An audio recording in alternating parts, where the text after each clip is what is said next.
قالوا لن نؤمن لك حتى تفجر لنا من الأرض ينبوعا أو تكون لك جنة من نخيل وعنب فتفجر الأنهار خلالها تفجيرا أو تسقط السماء كما زعمت علينا كسفا أو تأتي بالله والملائكة قبيلا أو يكون لك بيت من زخرف أو ترقى في السماء ولن نؤمن لرقيك حتى تنزل علينا كتابا نقرأه قل سبحان ربي هل كنت إلا بشرا رسولا وما منع الناس أن يؤمنوا إذ جاءهم الهدى إلا أن قالوا أبعث الله بشرا رسولا قل لو كان في الأرض ملائكة يمشون مطمئنين لنزلنا عليهم من السماء ملكا رسولا قل كفى بالله شهيدا بيني وبينكم إنه كان بعباده خبيرا بصيرا ومن يهد الله فهو المهتد ومن يضلل فلن تجد لهم أولياء من دونه ونحشرهم يوم القيامة على وجوههم عميا وبكما وصما مأواهم جهنم كلما خبت زدناهم سعيرا ذلك جزاؤهم بأنهم كفروا بآياتنا وقالوا أئذا كنا عظاما ورفاتا أئنا لمبعوثون خلقا جديدا أولم يروا أن الله الذي خلق السماوات والأرض قادر على أن يخلق مثلهم وجعل لهم أجلا لا ريب فيه فأبى الظالمون إلا كفورا قل لو أنتم تملكون خزائن رحمة ربي إذا لأمسكتم خشية الإنفاق وكان الإنسان قتورا ولقد آتينا موسى 9 آيات بينات فاسأل بني إسرائيل إذ جاءهم فقال له فرعون إني لأظنك يا موسى مسحورا قال لقد علمت ما أنزل هؤلاء إلا رب السماوات والأرض بصائر وإني لأظنك يا فرعون مثبورا فأراد أن يستفزهم من الأرض فأغرقناه ومن معه جميعا وقلنا من بعده لبني إسرائيل اسكنوا الأرض فإذا جاء وعد الآخرة جئنا بكم لفيفا وبالحق أنزلناه وبالحق نزل وما أرسلناك إلا مبشرا ونذيرا وقرآنا فرقناه لتقرأه على الناس على مكث ونزلناه تنزيلا قل آمنوا به أو لا تؤمنوا إن الذين أوتوا العلم من قبله إذا يتلى عليهم يخرون للأذقان سجدا ويقولون سبحان ربنا إن كان وعد ربنا لمفعولا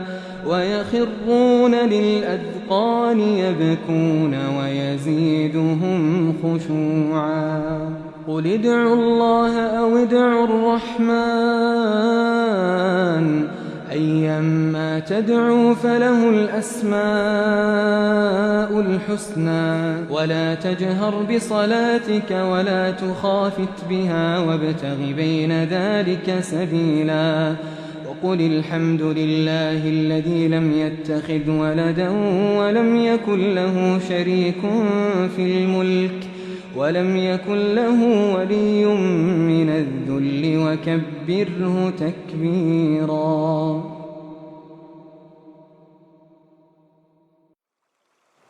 بسم الله الرحمن الرحيم.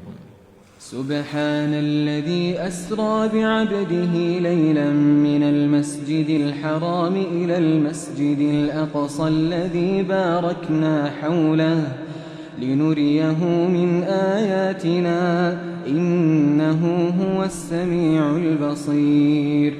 وآتينا موسى الكتاب وجعلناه هدى لبني إسرائيل ألا تتخذوا من دوني وكيلا ذرية من حملنا مع نوح إنه كان عبدا شكورا.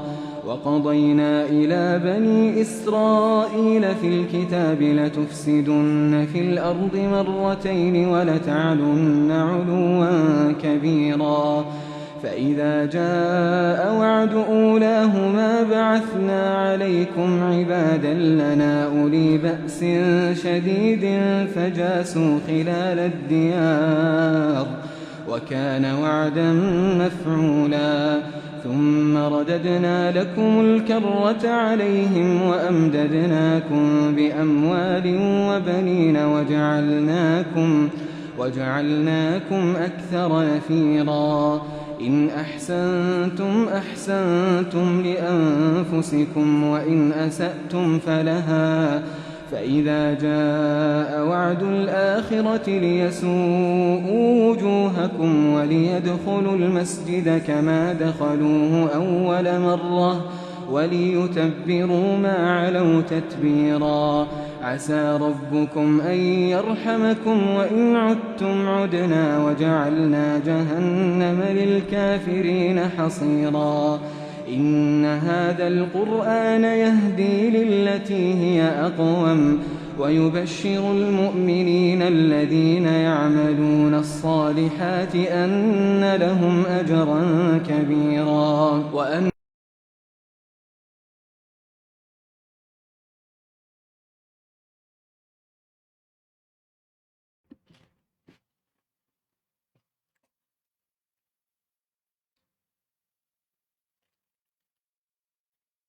Assalamualaikum warahmatullahi wabarakatuh.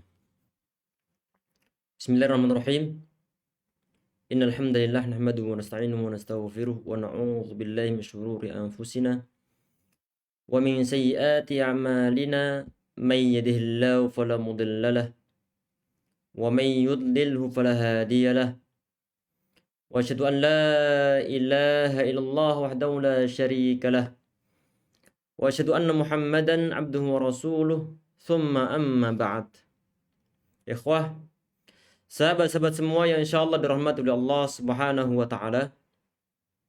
Insyaallah kembali kita lanjutkan ya ikhwah kajian kitab Alfiyah Ibn Malik syarah Al-Imam Ibn Aqil rahimahumullah. Semoga yang akan kita pelajari pada pertemuan kita kali ini diberikan manfaat, diberikan keberkahan oleh Allah Subhanahu wa taala insyaallah. Amin ya rabbal alamin. Insyaallah yang akan kita bahas adalah di halaman yang ke-81 insyaallah. Sampai perkataan syarih rahimahullah, beliau mengatakan wa asyara biqaulihi wasthani manqusun wa nasbuhu dhahar. Kata beliau di sini wa asyara biqaulihi. An-Nazim ataupun musannif yaitu Al-Imam Ibn Malik, beliau mengisyaratkan dengan perkataan beliau dalam baitnya wasani manqusun. Pembahasan yang kedua adalah isim manqus. Ilal murtaqi, contohnya adalah lafaz murtaqi. Maksudnya beliau mengisyaratkan dengan kata-kata beliau wasani manqusun. Untuk isim manqus, beliau mencontohkan lafaz murtaqi. Fal manqus, adapun isim manqus, wal ismul mu'rabul ladzi akhiruhu ya'un lazimatun qablaha kasrah. Kita perhatikan di sini ya ikhwah, bahwa isim manqus ini juga sebagaimana yang telah kita sampaikan dalam pertemuan sebelumnya. Isim manqus itu adalah isim mu'rab alladzi akhiruhu ya'un lazimah, yang huruf terakhirnya adalah ya yang lazimah. Ya yang lazimah di sini adalah ya yang memang asli dari salah satu huruf pembentuk suatu lafadz. Artinya huruf ya ini dia menjadi suatu kerangka suatu lafadz. Bukan ya-nya bukan ya yang zaidah. Bukan yang zaidah. Kalau seandainya ya-nya itu adalah zaidah, maka bukan termasuk isim manqus. Zaidah itu apa? Tambahan ataupun imbuhan. Untuk yang ya yang berada dalam isim manqus itu adalah ya-nya adalah ya asliyah. Ya-nya ya asli. Tidak hanya itu aja ya ikhwah sekalian. Ternyata di sini beliau menyampaikan qablaha kasrah. Ada huruf ya yang ya-nya adalah lazimah dan sebelumnya kasrah. Sebelumnya kasrah. Kalau seandainya sebelumnya bukan kasrah, maka jelas bukan isim manqus. Nahwul murtaqi. Contohnya di sini adalah lafadz al-murtaqi. Lafadz al-murtaqi adalah suatu lafadz termasuk isim mu'rab. Isim mu'rab artinya bagaimana? Isim yang dimungkinkan harokat huruf terakhirnya berubah-berubah. Karena kata al-murtaqi di sini bukan termasuk di antara salah satu al-mabniyat, bukan satu di antara isim-isim yang mabni. Al-murtaqi kalau kita perhatikan ya ikhwah, dia itu diakhiri oleh huruf ya. Diakhiri oleh huruf ya. Ya-nya dia yang jelas ya disukunkan. Nanti alasannya insyaallah kita bahas. Ini adalah huruf ya dan sebelumnya adalah kasroh. Ini kasroh. Lafaz semacam ini ya ikhwah, ini masuk dalam kategori isim manqus. Dalam kategori isim manqus. Fahtaraza bil ismi, musannif rahimahullah, beliau mengecualikan di sini. Mengecualikan dari definisi yang beliau sampaikan. Beliau menyampaikan dalam definisinya, definisi isim manqus itu adalah ada kata-kata al-ismu di sini. Ada kata-kata al-ismu. Lafaz yang dikecualikan adalah kalimat fi'il. Artinya kalau seandainya ada suatu kalimat fi'il, dia itu diakhiri oleh suatu huruf ya yang lazimah.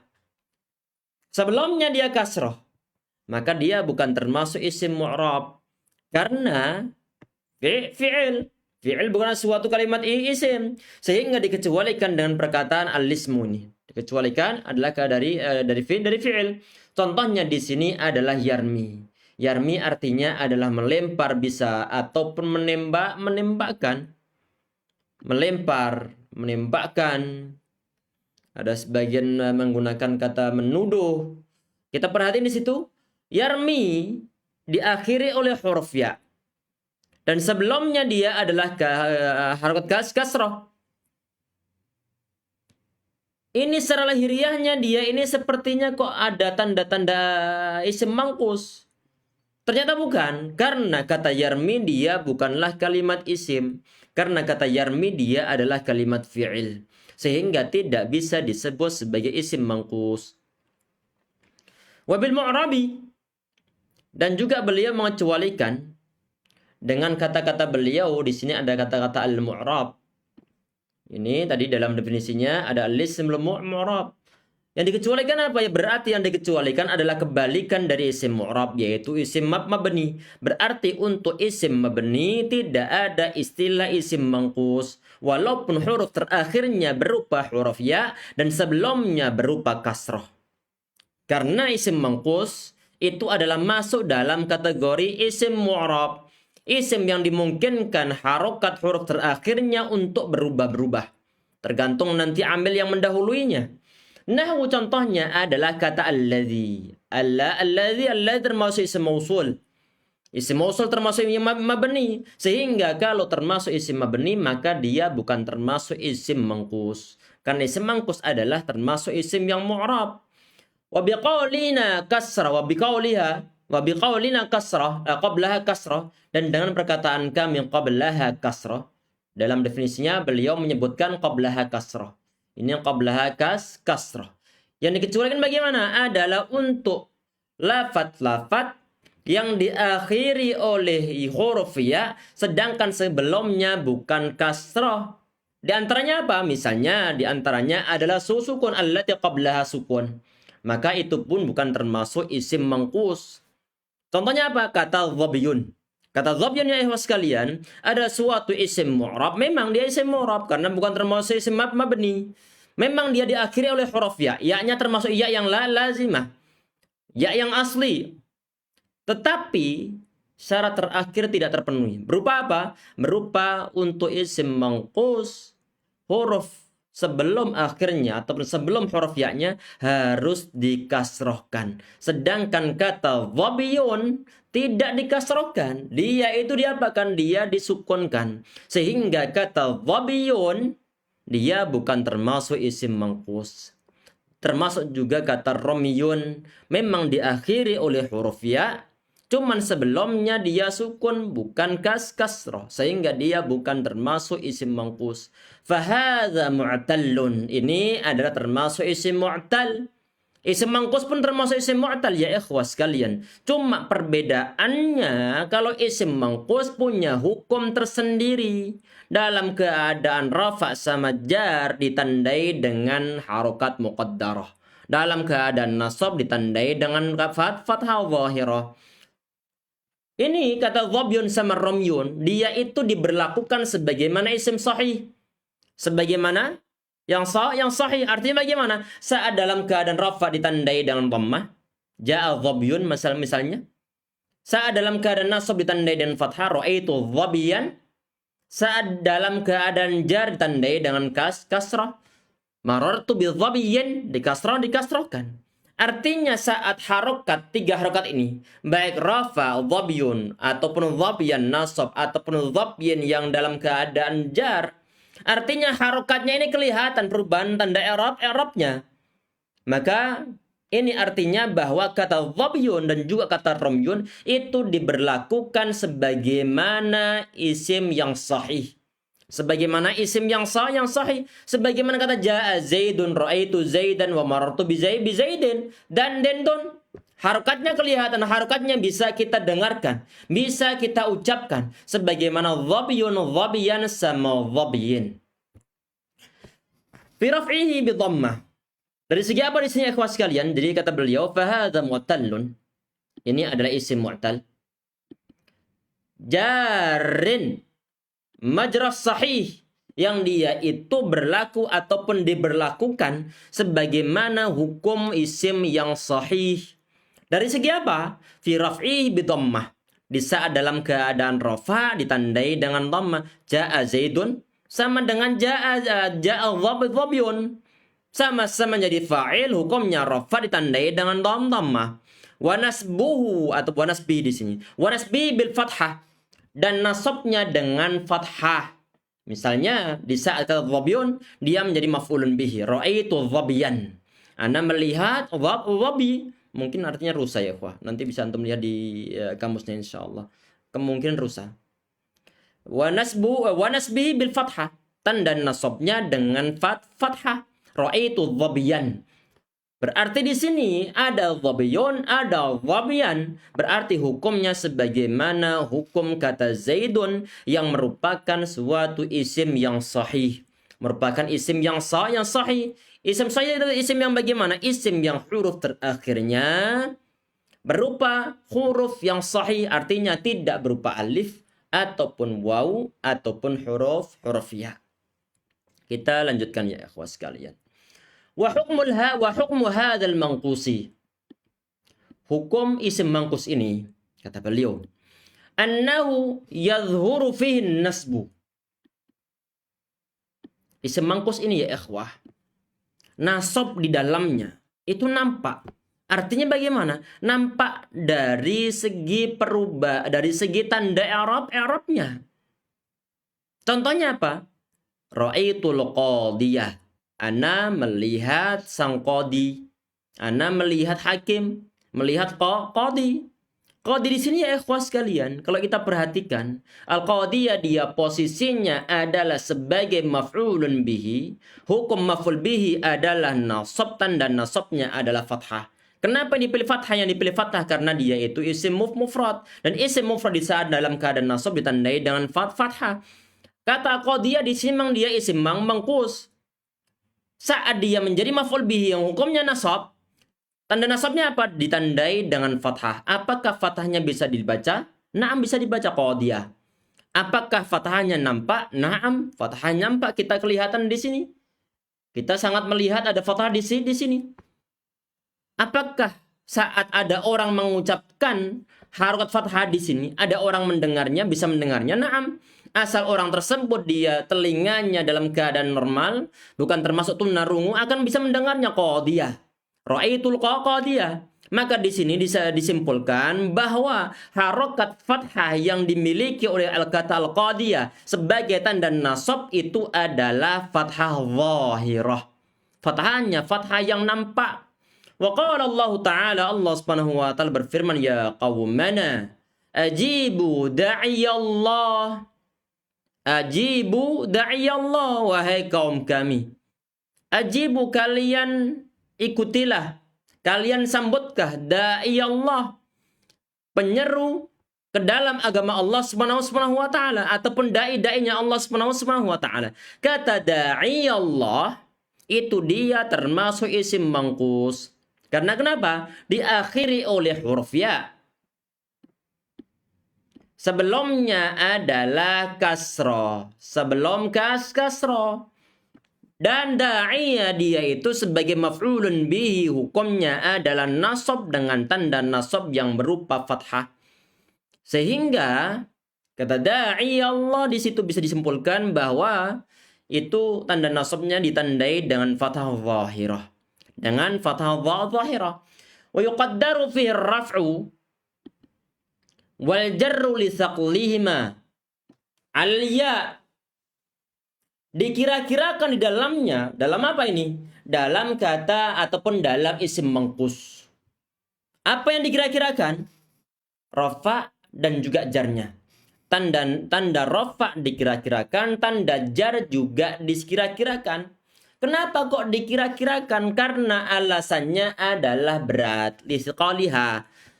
Karena huruf ya yang didommahkan, dommah itu berat di atas huruf ya yang datang setelah kasroh. Sehingga untuk meringankan beban di mulut ataupun di dalam lidah, sehingga udah disukunkan saja dalam keadaan jar ataupun dalam keadaan rafa. Contohnya apa di sini? Contohnya adalah sebagaimana yang di halaman 83 yang Anda tampilkan di layar monitor ya ikhwas sekalian. Ja'al qadi, ja'al qadi, telah datang sang qadi.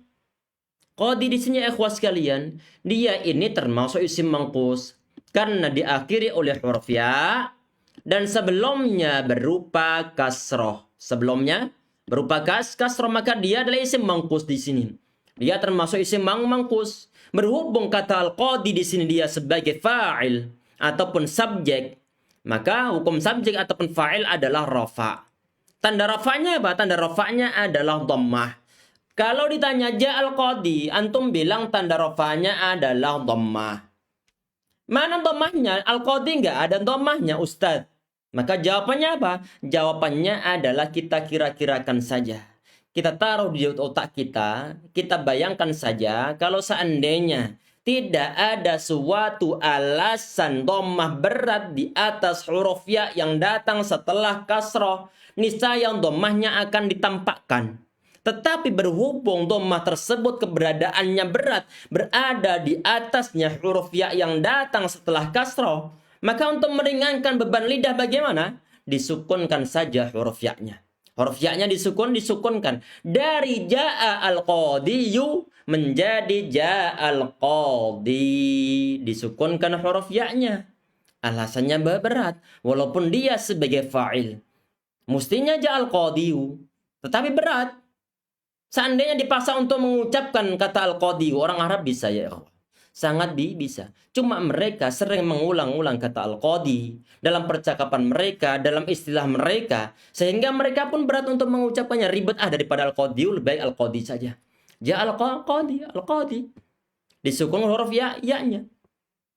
Ya-nya ini disukun huruf ya-nya. Asalnya adalah didomahkan. Kalau ditanya tadi domahnya mana? Domahnya tidak ditampakkan. Istilah ini ya ikhwas sekalian, inilah yang disebut sebagai dhammah muqaddarah. Dhammah yang dikira-kirakan. Jadi kata al-qadi itu adalah fa'il, hukum fa'il adalah rafa, tanda rafa'nya adalah dhammah di atas huruf alif, di atas huruf ya-nya. Dhammahnya ini dhammah muqaddarah atau dhammah zahirah? Dhammah muqaddarah. Beda dengan tadi yang pertama dalam kata ja'a dhabiyun. Dhammahnya dengan dhammah yang zahirah, termasuk ja'a zaidun. Dhammahnya kelihatan terdengar bisa ditulis-tuliskan. Cuma kata al-qadi di sini tidak bisa ditampakkan. Karena begitulah aturan orang Arab, berat di dalam lidah. Ini khususnya dari yang membahas masalah ataupun ilmu aswad ataupun ilmu dalam bahasa Arab yang membahas masalah bunyi-bunyian dalam pengucapan suatu bahasa ataupun kalau nggak salah fonologi namanya. Wa marartu bil qadi, begitupun untuk dalam keadaan jar ya ikhwas sekalian, kata al-qadi di sini ditandai dengan kasroh yang dikira-kirakan di bawah huruf ya-nya. Asalnya marartu bil qadi. Ya berat diucapkan di saat dia memiliki harf kasroh, sedangkan sebelumnya juga kasroh. Itu berat diucapkan oleh orang Arab sehingga disukunkan saja.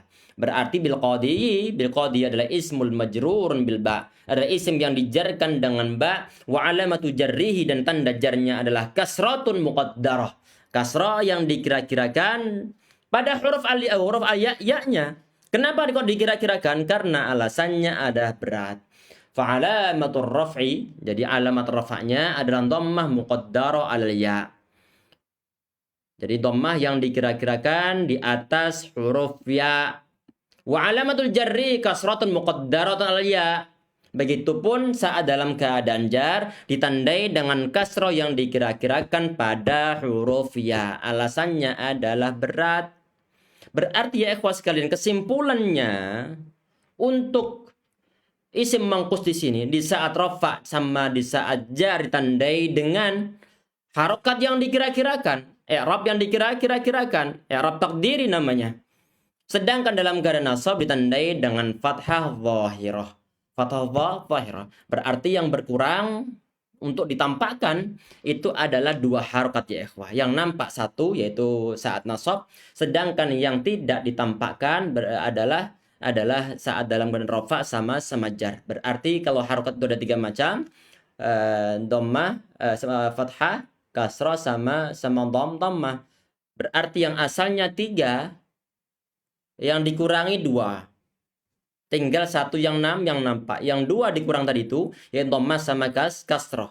Berhubung dikurangi dari segi penampakan i'rabnya, penampakan tanda i'rabnya, maka isimnya disebut sebagai isim mangkus.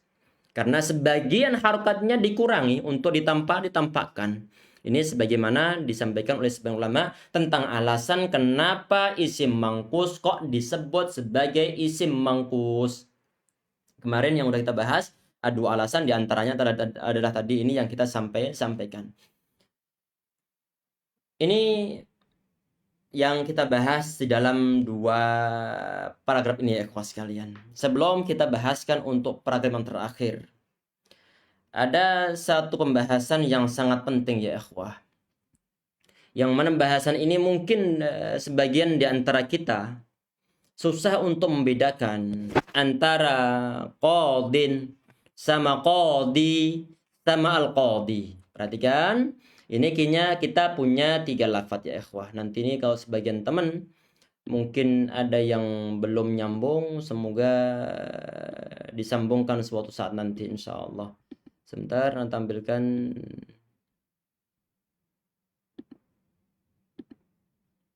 Anda tampilkan Microsoft Office-nya ya ikhwah sekalian.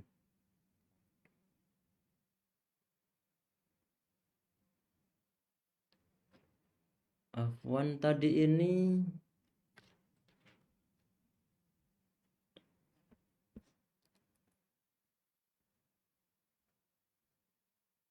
Allah alam, tadi ini ana tampakkan PDF-nya ataukah tidak? Allah alam ya ikhwah. La haula wala quwata illa billah. Ini tahu-tahu Microsoft Office terbuka nih. Semoga dia tadi ana nambahkan ininya, PDF-nya. Subhanallah ni'mal wakil. Bismillah. Tadi ini ana menyebutkan 3 kata ya ikhwah. Yaitu kata, sebentar kita ketikkan dulu.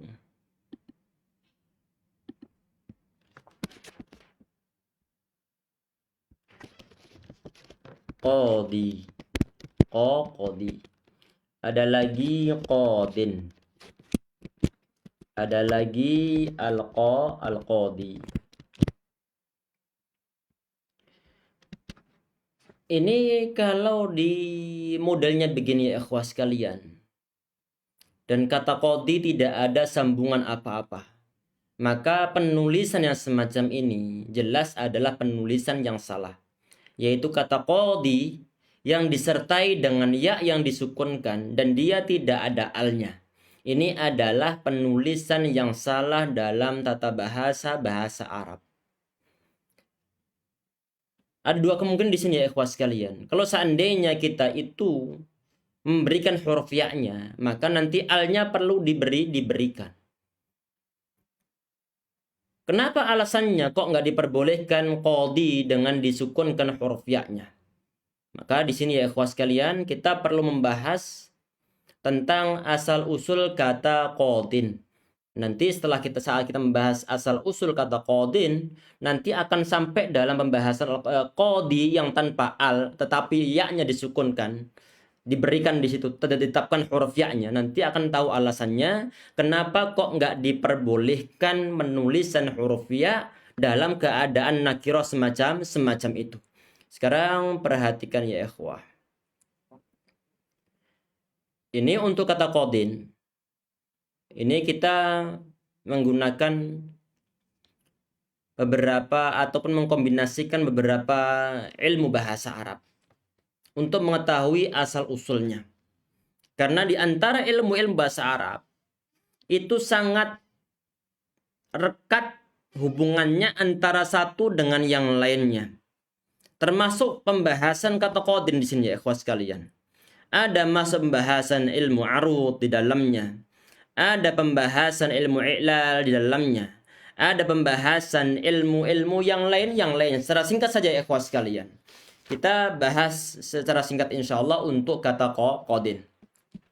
Yang terlebih dahulu ya ikhwah adalah dalam ilmu arud. Ilmu arud itu apa? Adalah ilmu yang digunakan untuk membuat suatu syair ataupun bait-bait di dalam bahasa Arab. Itu adalah pengertian yang secara simpel-simpelan saja ya ikhwas sekalian.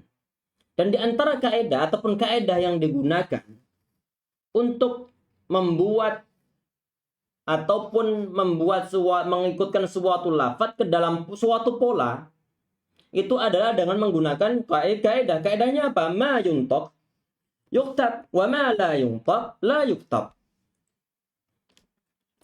Kita mau membahas kata qadin tadi ya ikhwas sekalian. Dalam ilmu arud itu ya ikhwas sekalian, kaidahnya adalah ma yuntaq yuktab. Kapan-kapan insyaallah kita bahas ilmu arud mentabah insyaallah, semoga mudah-mudahan Allah Subhanahu wa taala. Ma yuntaq yuktab. Sesuatu yang diucapkan dia harus dituliskan untuk mengetahui nanti dia mengikuti suatu wazan apa. Wa ma la yuntaq wa ma la yuntaq la yuktab. Sedangkan lafaz-lafaz ataupun huruf yang tidak diucapkan tidak perlu dituliskan. Contohnya apa? Misalnya begini ya, untuk huruf-huruf yang diucapkan dan dia perlu untuk dituliskan. Misalnya adalah kata hadza. Hadza contoh penulisannya begini. Dalam keadaan normal. Cuma untuk al-kitabah al-arudiyah, kitabah yang untuk menulis arud, dituliskan begini ya ikhwah. Dituliskan begini. hadza. Dituliskan begini. Kemudian misalnya lagi adalah kata ilmin misalnya. Kata ilmin. Ilmin di situ ya ikhwah, kalau kita mengucapkannya itu ada suara nun. Nun itu diucapkan dari mana? Dari suara tanwinnya. Sehingga saat kita menuliskan kitab arudiyah adalah kita tuliskan begini. Ilmin. Ada nun di sana. Nun itu muncul adalah dari suara tanwin. Tanwin adalah nun sukun yang ditaruh di akhir suatu kalimat isim. Sehingga kalau dalam membahas masalah ilmu tajwid, pembahasan nun sukun sama tanwin itu dijadikan sebagai satu pembahasan. Karena pada hakikatnya mereka berdua itu adalah hal yang sama, bukan hal yang berbeda. Sehingga disatukan dalam satu bab hukum tanwin dan juga nun sukun. Untuk kata qadin tadi ya ikhwas sekalian. Untuk kata qadin. Ini pun sama untuk mengetahui asal usulnya nanti. Kita tuliskan dengan menggunakan kaedah arud. Perhatikan di sini qadin asalnya adalah qadiyun. Asalnya qadiyun. Kalau dituliskan secara ilmu arud adalah qadi. Perhatikan qadiyun. Qadiyun yang pertama samanya qadiyun yang kedua itu sama. Dari segi apanya? Dari segi suaranya. Diucapkan tanwinnya, nunnya dituliskan di sana untuk mengetahui asal usulnya. Kemudian ya ikhwah, itu adalah langkah yang pertama ya ikhwah. Langkah yang kedua adalah kita menggunakan ilmu aswat. Ilmu aswat, ilmu yang berkaitan masalah suara-suara, pengucapan bahasa Arab. Berarti nanti menyangkut di antaranya adalah menyangkut apakah suatu lafaz ataupun harokat tersebut berat dalam pengucapan atau tidak. Kita perhatikan tadi pertama adalah ilmu arud, yang kedua adalah ilmu aswat ataupun fonologi. Di saat tadi kita sudah mempunyai kata qadiyun, kata qadiyun. Perhatikan ya ikhwah, kata qadiyun. Ini ada dhammah yang berada di atas huruf ya, sedangkan sebelum ya itu kasroh. Ini berat untuk diucapkan. Lidah itu mencari suatu keringanan dalam bekerja, dalam beramal dengan lidah. Saat melaksanakan suatu kegiatan lidah yang berkaitan pengucapan, posisi dhammah yang ada di atasnya huruf ya, yang sebelumnya kasroh itu berat. Sehingga diapakan? Sehingga nanti perlu untuk disukunkan huruf ya-nya biar ringan. Disukunkan. Menjadi bagaimana? Qadin. Perhatikan. Huruf ya sukun, kemudian nun juga sukun. Kemudian bagaimana Ustadz? Kemudian kita menggunakan ilmu i'lal. Dalam hal ini adalah ilmu sharaf. Ilmu i'lal. Ketiga ilmu i'lal. Kita nambah sedikit lagi insyaallah ya ikhwah. Ini sudah lebih, perhatikan. Ataupun i'lal.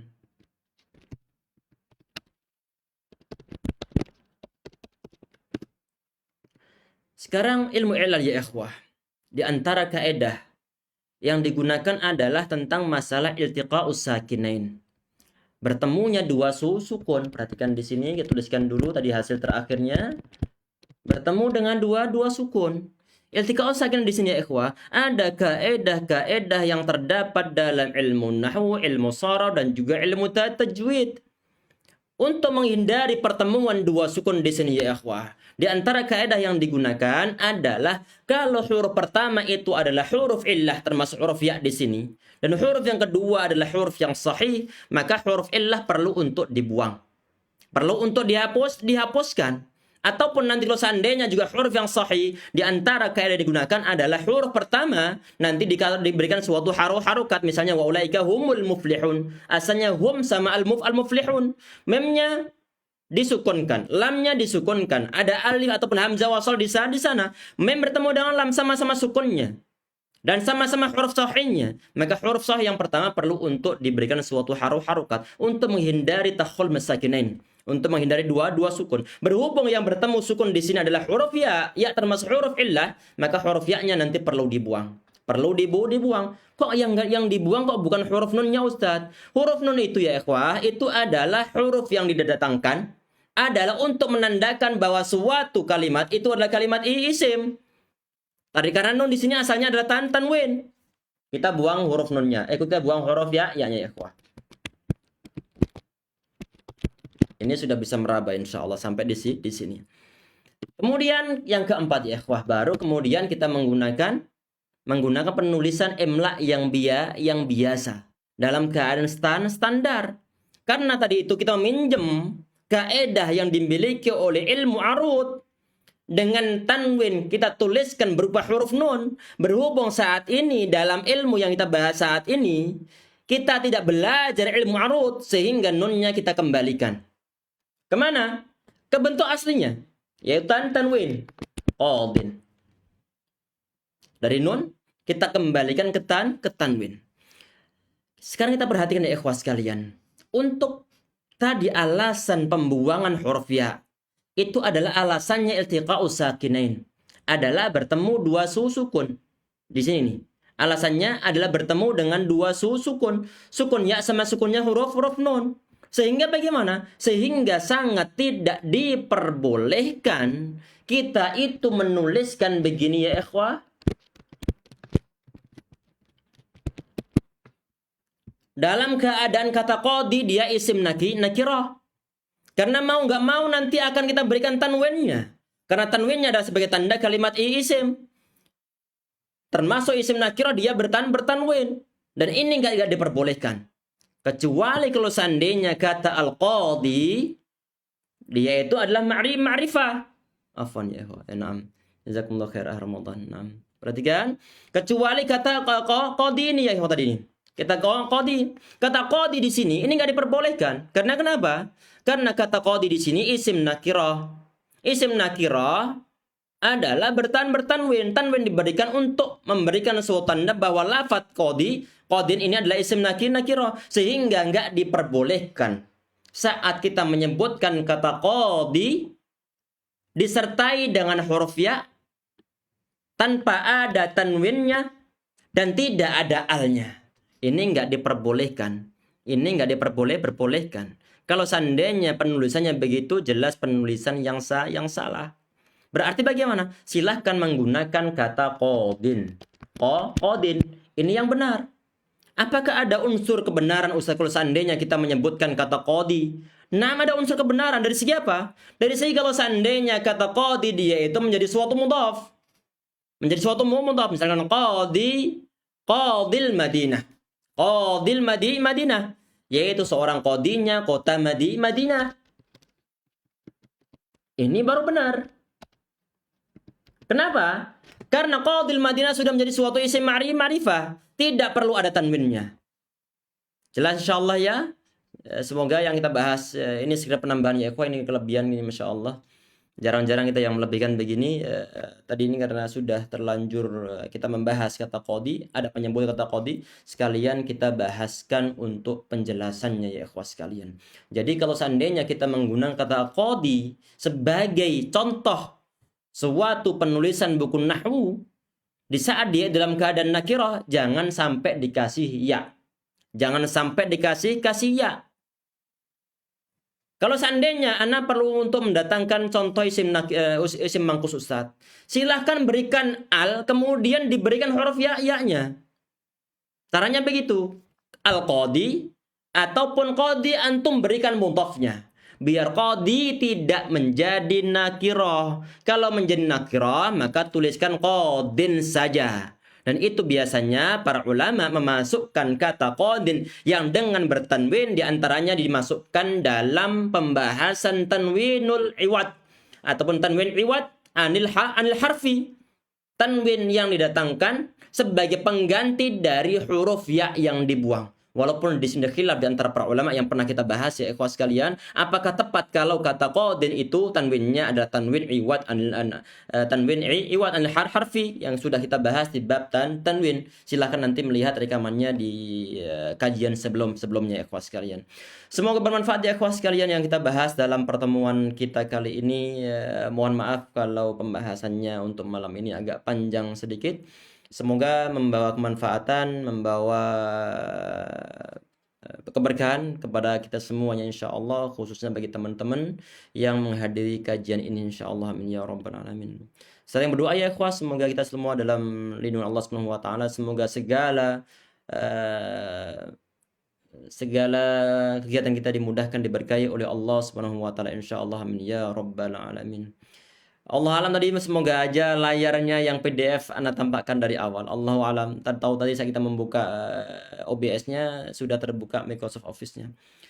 Semoga bermanfaat. Insyaallah kita cukup sekian ikhwah dengan doa kafaratul majlis. Subhanakallahumma wa bihamdika asyhadu an la astaghfiruka wa atubu ilaik. Assalamualaikum warahmatullahi wabarakatuh.